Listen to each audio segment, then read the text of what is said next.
Despite the summer heat, inflation numbers cooled down in June. Inflation slowed to 3% last month, falling from the 4% annual rate in May of this year. According to the New York Times, the June number is just a third of its, quote, roughly 9% peak last summer. Inflation is dropping largely due to declines in gas prices, according to the New York Times. The core index, which does not include food and fuel costs, climbed 4.8%, down from 5.3% in the year through May, the New York Times reports.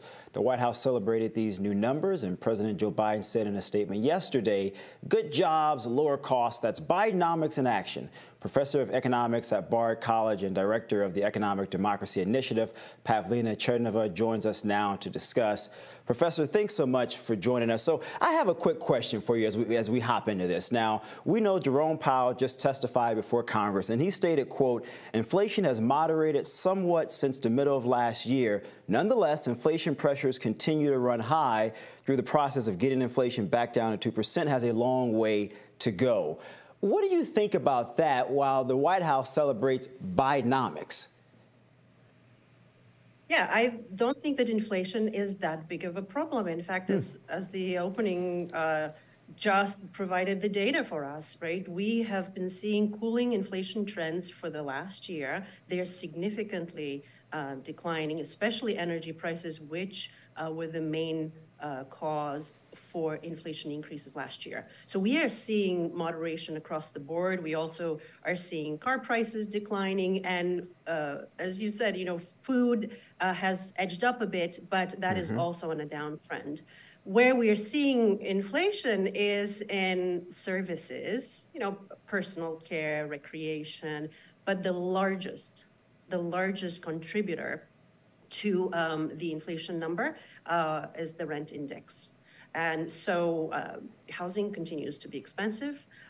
Rents are, there's some discussion whether rents are peaking, but that is the big contributor. So now let's think about this for a moment.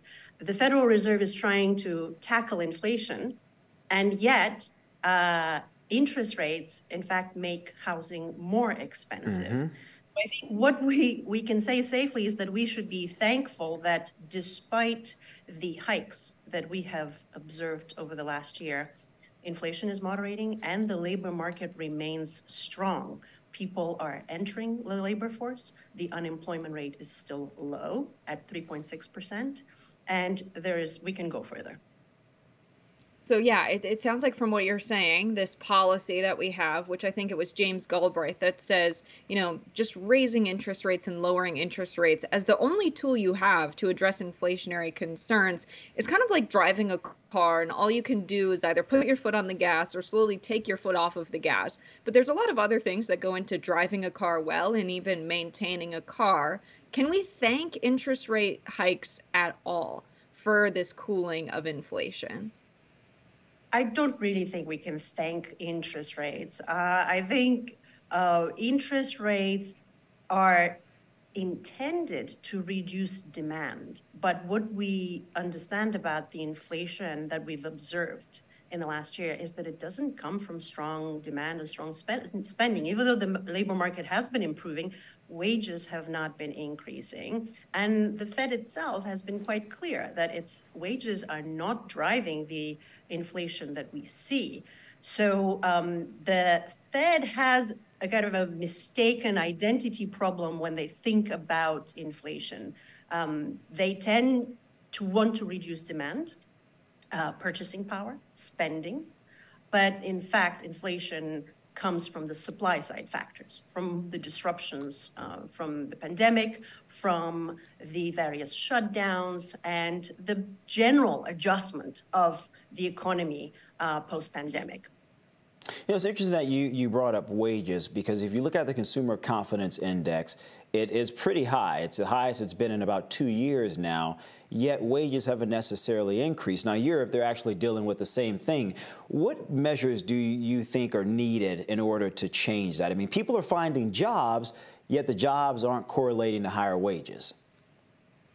Yes, exactly. We are seeing improvement in the labor market, but again, we want to take the longer view. Many people exited the labor force, and even prior to the pandemic, we still had pockets across the economy with elevated unemployment rates, and that is true today as well. The national picture looks great, but if you look at rural areas or even some metropolitan areas, we see high unemployment rates, as high as 6, 7, 8, even double-digit unemployment rates. And so, we're going in the right direction, but not everyone is experiencing that kind of generalized improvement in the labor market. And so, jobs are coming online. They tend to be on the lower end of the wage spectrum. As I said, there seems to be increased demand for personal services. The service sector is recovering post-pandemic, and that's where the jobs are. But we know that those are not the highly paid jobs. They tend to be low paid. They tend to be unstable, part-time, more precarious jobs. So we have these cross currents. We'd like to see this picture improve further and create more robust employment. But the Fed policy actually does not support this improvement. Right. And Jerome Powell on the floor of Congress, when being questioned by Warren about the number of people that his plan intended to make unemployed, people who are working right now, paying their mortgage and paying their bills, it's not really a policy that they take, as Jerome Powell would say, which is a trade-off, because price increases hurt working people. I understand job loss hurts working people, but he makes inflation out to be, the primary concern, and we have to make this trade-off. But that's not a trade-off that the Fed makes explicitly with their policy just during periods of inflation that are unusual, right? Here we have this supply side inflation, but even in like normal times, as normal as we can have with an economy like this one, where we experience low unemployment, the Fed will take this policy of increasing interest rates to kind of cool off the labor market. This is something that I think they do to keep wages low. It's something that doesn't benefit working people. But can you say some more? Is raising unemployment or raising unemployment intentionally to prevent inflation from going up in normal times? Is that a good policy to have? I mean, I think if you ask the average person, they will say no. And they might scratch their head and wonder why economists are insisting on this rather damaging economic tool to fight inflation. So, we have a two-pronged problem here. The first one is that the Fed is trying to fight inflation by increasing costs. So things are already more expensive, but interest rates now are rising so that businesses are finding it more costly to borrow, to employ, to pursue their activities, and households are finding it more costly. So we are fighting fire with fire. But the ultimate intent of this policy is, in fact, to slow down economic activity, to slow down spending, demand, job creation, and indeed create more unemployment so that we reduce the incomes that are out there and thus reduce kind of the price pressures. It's backwards, it's economically devastating. There are far better ways to fight inflation while maintaining full employment. But the Fed has this one blunt tool, raising or lowering interest rates, and many economists are looking to the Fed to do something. They feel they must do something, and that's all they have. So no, I don't think it's appropriate. I think we're absolutely overdue for rethinking of macroeconomic stabilization policy, Fed policy, for good times or for bad. So, Professor, in terms of rethinking policy overall, we've had 10 straight increases thus far. Now, you've touched on housing twice. What impact do you think these increases will have on the ability of everyday Americans, recent college graduates, to purchase their first home? I mean, traditionally, that has always been considered the process of which you build and establish wealth in the United States, and yet we're finding individuals not able to either afford a home. The marketplace indicates that there are not enough affordable housing available, yet you really don't typically see that being a part of the national conversation. That's right. The homeownership has been a critical step for building wealth and assets for a household. Now, it's increasingly out of reach.